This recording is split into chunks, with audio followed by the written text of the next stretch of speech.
हाय बाई जब से दिल में करार नहीं की। हाय से जो गिफ्ट था सिल्वर चेन जो हम लोग का फर्स्ट जो अचीव किया है कालेश्वर दा, तो आपको भी बधाई और इसका प्रसिद्ध है, इसको भी बधाई हो। तो देखिए हम लोग का काम में हाई रिच में हर चीज आपको मिलेगा, हर खुशी आपको मिलेगा। तो भैया दोनों को अभी रिकॉग्निशन किया जाएगा। तो आप लोग हाई रिच में आइए और काम कीजिए।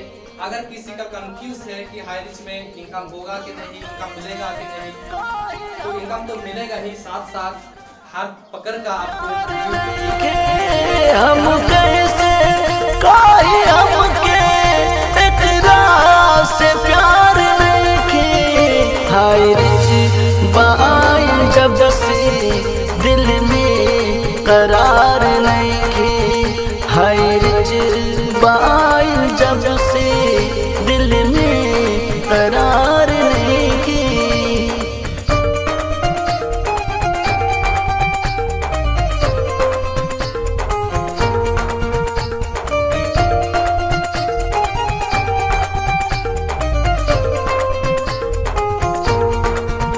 पहले नायक बहू इकरार से नीक के हूँ।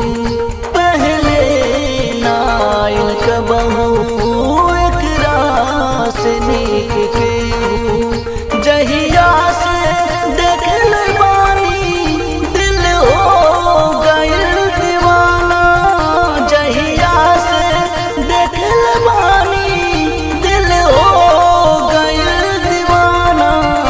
हाय रिच बताई हमकी जिंदगी सवारी कैसे। हाय रिच बताई हमकी जिंदगी सवारी कैसे।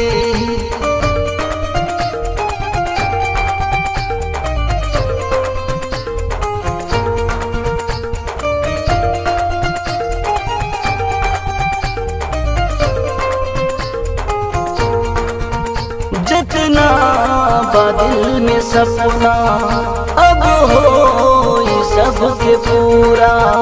जितना बादल में सपना अब हो सबके पूरा। खुशियाँ ही घर में पैबा दुख,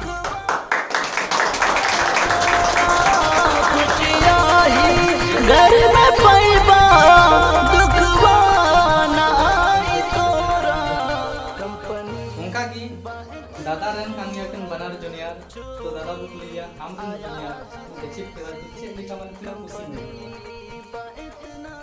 इरेन जूनियर किन अचीव केते नोका एकोगा जे एकदम जतो इरेन जूनियर की जेमन नोका को अचीव।